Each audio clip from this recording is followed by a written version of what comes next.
오늘 출애굽기 21장 말씀을 통하여서 형제임을 잊지 말라라는 제목으로 말씀을 나누겠습니다. 오늘 출애굽기 21장 말씀은 이스라엘 백성들이 앞으로 살아가야 할 사회 속에서 종에 대한 문제를 어떻게 그들이 감당해야 하는지, 그리고 살인과 상해와 모욕에 대한 문제들을 오늘 말씀을 통하여서 율법으로 다뤄주고 있습니다. 십계명에 대한 말씀 이후에 곧바로 율례를 정하는데, 오늘 보니까 제일 먼저 이야기하는 내용이 종에 대한 규례입니다. 이것은 그만큼 종에 대한 이 규례는 당시 시대에 하나님의 백성들로서 받아들이는 것이 굉장히 어려운 사회적인 문제였다라는 사실을 알 수가 있습니다. 우리가 사랑하는 사람에게 무엇인가 이야기를 하려고 할 때 민감하고 또 잘 해결해야 될 문제를 무엇보다도 먼저 이야기를 하면서 상세하게 설명하겠죠. 저는 그런 관점에서 종에 대한 규례를 보아야 된다고 믿습니다.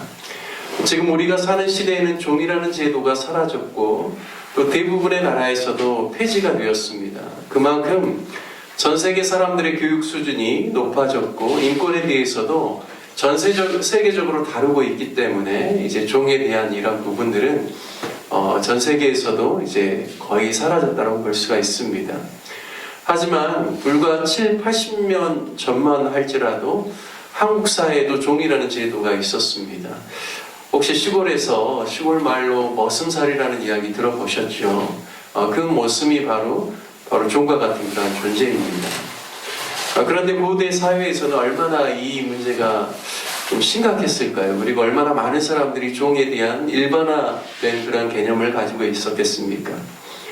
지금처럼 사회생활을 하는 데 있어서, 특별히 직업에 있어서 기계화나 이런 것이 아니라 예전에는 대부분 직접 사람이 손으로 작업하고 몸으로 힘을 써야만 일들이 되어지는 그러한 사회였기 때문에 종이라는 제도는 많은 일들을 감당하는 데 있어서 많은 나라들, 많은 민족들이, 그리고 대부분 고대 시대에는 사회에서 통용되어지는 그러한 제도였습니다.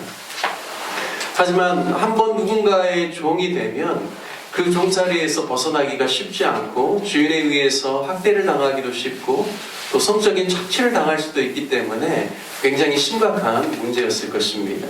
하나님께서 그들에게 분명한 가이드라인을 정해주시죠. 인간의 제도를 하나님께서는 싸그리 무시하지 않습니다. 하지만 그 제도에 있어서 하나님의 백성들이 어떻게 분별하고 어떤 마음으로 사용해야 되는지에 대해서 말씀을 통하여서 우리 가운데 가르쳐주고 있습니다. 하지만 하나님의 본 마음은 무엇일까요?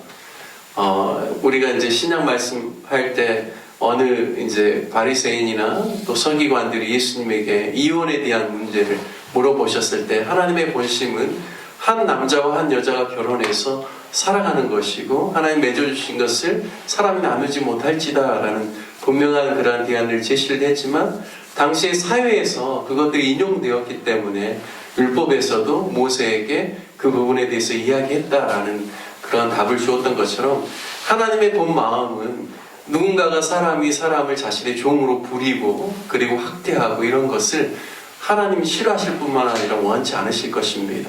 그럼에도 불구하고 당시 고대 사회에 통용된 이 종이라는 제도에 대해서 하나님께서는 그렇다면 하나님의 백성들은 어떻게 해야 되는가에 대한 부분들을 분명하게 제시해주고 있습니다. 오늘 본문 2절 말씀을 보면요, 내가 히브리 종을 사면, 그러니까 이방인이 아니라 자신의 동족이죠. 히브리라는 것은 히브리 종을 사면 그는 6해 동안 섬길 것이요 7째 해는 몸값을 물지 않고 나가 자유인이 될 것이며 라고 말씀합니다. 그러니까 같은 히브리 사람들끼리, 동족끼리요, 이제 종이 되어지는 그런 여러 가지 이유들이 있겠죠. 첫 번째는 이제 누구에게 돈을 빌렸는데 빚을 갚지 못했을 때 결국에는 자신의 몸으로 그것을 노동력으로 떼어야 되기 때문에 종이 되는 그런 케이스가 나올 수 있죠. 또 어떤 케이스도 있냐면 누군가의 재물을 도둑질했는데 그것을 써버리고 갚을 능력이 없을 때 어떻게 하겠습니까? 그 사람에게 종으로 들어가서 종살이를 하게 되는 것이죠. 그리고 물론 또 피치 못할 사정으로 인하여서 동족 간에도 이렇게 종살이를 해야 되는 상황이 생길 수 있다는 것이죠. 만약에 그렇게 되면 하나님은 뭘 말씀하시는가? 너희가 6년 동안은 그렇게 종으로 그 역할들 종살이를 하겠지만 7년이 되면 반드시 어떻게 하라고요? 자유인으로. 그냥 몸값을 이제 더 이상 받을 필요 없이 6년 동안 네가 부렸기 때문에 노동력을 제공했기 때문에 그냥 자유롭게 네 보내라라고 이야기하는 겁니다. 이것은 남성이나 여성이나 다 같이 적용이 됩니다. 다른 이방 민족에서는 찾아볼 수 없는 규례이죠. 왜냐하면 주인이 종에게 영원히 자신의 소유인 것처럼 마음대로 부릴 수 없게 하기 위함입니다. 그리고 근본적으로 하나님의 백성 누구에게 속해 있습니까? 하나님께 속해 있기 때문에 어떤 피치 못할 사정에 의해서 주인처럼 떠받들고 종으로서 역할을 할지라도 반드시 7년이 되면 풀어주어서 하나님께 온전히 속해서 자유롭게 생활할 수 있도록 그렇게 해라라는 하나님의 그런 마음입니다. 자신이 비인격적으로 종을 비하게 되면 그가 6년이 지나고 7년이 됐을 때 자유인이 되면 어떻게 하겠습니까? 내가 누구의 집에서 누구에 의해서 종살이를 했는데 그 사람이 착취하고 굉장히 포악한 사람이다.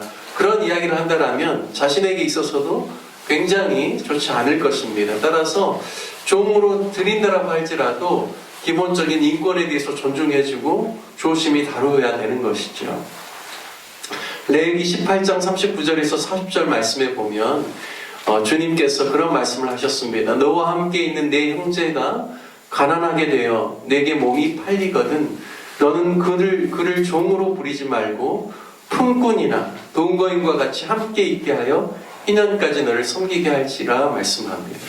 그러니까요, 너희가 어떻게 동족을 대해야 되는가? 그가 혹시 가난하여서 몸이 팔려서 종으로 올지라도 품꾼처럼 내가 이 일을 부탁하고 이 일을 사용할 때 쓰는 그런 사람처럼 대우하라는 것이죠. 동거인, 집에서 함께 같이 거주하면서 생활하는 그러한 사람처럼 그를 여기고 대우해 주라는 것입니다. 이것이 사회 제도 속에서 어쩔 수 없이 용인되는 종의 제도일지라도 하나님의 사람은 이 시스템에 대해서 어떻게 분별하고 어떤 마음으로 대해야 될지에 대해서 이야기해주고 있습니다. 여러분 4절부터 그 이하를 쭉 보다 보면 좀 이해가 안 되는 부분이 있을 수 있습니다. 예를 들어 3절에 보면 단신으로 왔으면 단신으로 나갈 것이요, 장가들어서 아내와 함께 그 집에 종사를 했다면 아내와 함께 나갈 것이라고 이야기합니다. 그러니까요, 단신으로 들어왔으면 단신으로 나가는 것이 원칙이죠. 그런데 단신으로 들어왔는데 종을 보면서 그 주인이 다른 여종을 그에게 아내를 주게 되면 그가 이제 자유의 몸으로 나갈 때 누구는 두고 나가라고요? 그에게 자신의 여종을 아내로 주었던 그 여종에 대해서는 그대로 그 집에 놓고 가라는 것이죠. 왜냐하면 그 주인의 소유이기 때문에. 그리고 그 여종을 통해서 난 자녀들도 주인의 소유가 되기 때문에 그것에 대해서 놓고 가라는 것입니다. 하지만 종사를 하러 온 남자가 내 주인이 나의 상전이 너무 좋을 뿐만 아니라 그가 나에게 준 아내와 내 자녀에 대해서 내가 계속해서 이들과 함께 같이 주인과 더불어 살고 싶다라는 마음이 들면 어떻게 하라고 하냐면 그가 이제 영원히 계속해서 주인과 살 수 있도록 그를 이제 데리고 가서 그 귀의 송곳을 뚫고 이제 아예 그에게 속하게 하는 그러한 규례도 이렇게 이렇게 말씀을 통하여서 우리가 확인할 수 있습니다. 그리고 이제 7절 이제 이후에 보면 사람이 이제 가정 형편이 어렵고 무슨 일이 이렇게 어려운 일이 생겨서 자신의 딸을 종으로 보낸 경우에는 일반적으로 남종처럼 어떤 노동력을 제공하는 일로 6년간 섬겼다라면 당연히 보내줘야 되겠죠. 그런데 형편이 어려워서 자신의 예를 들어 딸을 종으로 보냈을 때 그 주인의 아내나 첩으로 보냈을 경우에는 6년이 지날지라도 그냥 내보내서는 안 된다라는 규례입니다. 왜냐하면 당시 고대 사회 가운데 여성이 한 남성의 아내가 되었다가 그리고 이제 6년 만에 나가게 되면 자신이 누구에게 시집가기도 어려울 뿐만 아니라 또 경제적인 활동을 하기도 당시 고대 사회는 쉽지 않기 때문에 반드시 그러한 경우에 있어서는 내보내지 말라라고 합니다. 그리고 그럴 경우에는 만약에 주인이 다른 아내와 또 장가를 들지라도 그 여인에 대해서 반드시 제공해야 될 세 가지가 의무적으로 있다라고 이야기하죠. 옷과 먹을 양식과 그리고 동침하는 것에 대해서는 반드시 의무적으로 계속 우리가 감당해야 된다라고 이야기를 하고 있습니다. 여러분, 우리가 이러한 사회적인 시스템을 보면서 때로는 참 이해하기 쉽지 않은 부분이 있을 수 있습니다. 하지만 그들이 행하고 있는 사회의 그런 제도 속에서 어떻게 하면 최선을 다해서 사람들을 보호할 수 있을지, 그리고 동족 간에 서로 정말 학대하거나 인권을 유린하지 않도록 존중하면서 함께 같이 거주하면서 살아갈 수 있을지를 하나님 생각하면서 하나님의 백성은 이방 민족과 다르게 생활해야 됨을 하나님께서 그러한 개념을 가지시고 교례를 주고 있다는 사실을 우리가 알 수 있습니다. 여러분, 사도 바울이 디모데에게 이야기할 때요, 늙은이를 꾸짖지 말고 권하되 아버지에게 하듯 하고 젊은이에게는 형제에게 하듯 하고 늙은 여자에게는 어머니에게 하듯 하고 젊은 여자에게는 온전히 깨끗함으로 자매에게 하듯 하라라는 그러한 말씀이 디모데전서 5장에 있습니다. 그러니까 기본적으로 하나님의 사람들은 사람들을 대할 때 어떻게 대해야 되는가? 가족과 같이, 형제와 같이, 자신의 여동생과 같이 그렇게 대하라고 말씀하고 있습니다. 히브리 민족도 마찬가지죠. 하나님께서 그들에게 율법을 주셔서 어쩔 수 없는 종이라는 제도를 그들도 갖추게 되지만, 그럼에도 불구하고 하나님의 백성들이 구별되어야 되는 것은 그들을 대할 때 피치 못한 사정으로 들어왔다라고 할지라도 가족과 같이, 형제와 같이 그렇게 대할 것을 이야기를 하고 있습니다.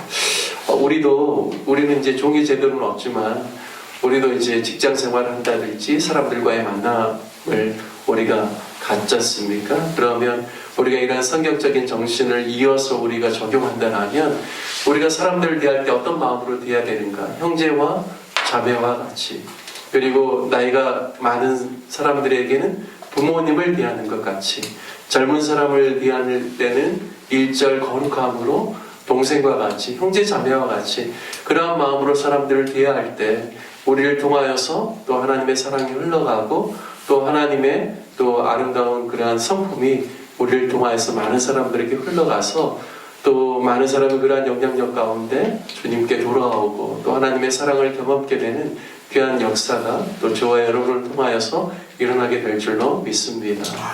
우리 함께 같이 말씀 적용하며 기도하기를 원합니다. 오늘은 특별히 종에 대한 규례들을 통하여서 크리스찬으로서 사회의 시스템들을 어떻게 이해하고 받아들이고 적용해야 될지 우리도 함께 같이 말씀을 통하여서 보게 되었는데, 하나님, 오늘 하루를 살아갈 때도 제가 모든 사람들을 대할 때 가족과 같이 대할 수 있도록 인도하여 주시고 형제와 같이, 자매와 같이 대할 수 있도록 인도하여 주셔서 저를 통하여서 하나님의 인격과 사랑이 내 주변에 있는 많은 사람들에게 흘러갈 수 있도록 하나님 축복하여 주시고 저의 삶을 붙들어 주옵소서. 우리 함께 같이 기도하기를 원하고요. 또 교회를 위해서 기도할 때는 우리 주일학교와 중고등부 청년들을 위해서 기도해 주십시오. 다음 세대들이 믿음 위에서 아름답게 세워질 수 있기를 위해서 기도해 주시고, 또 이제 다음 주부터는 개학하면서 저희가 또 붕어빵 전도를 하려고 합니다. 하나님께서 또 자원하는 일꾼도 보내주시고 또 붕어빵 전도를 통하여서 다음 세대들, 특별히 우리 초등학생들과 중고등학생들이 우리 교회에 연결될 수 있도록, 그리고 지역사회에 우리의 작은 하나님의 사랑이 전달되어지는 통로가 될 수 있기를 위해서 기도해 주시기를 부탁드리겠습니다. 뿐만 아니라 또 몸이 불편하신 분들을 위해서 기도해 주시고, 협력하는 선교사님들, 그리고 또 나라를 위해서 기도해 주시기를 부탁드리겠습니다. 우리 다 같이 주님의 이름 한번 부르신 후에 기도하겠습니다.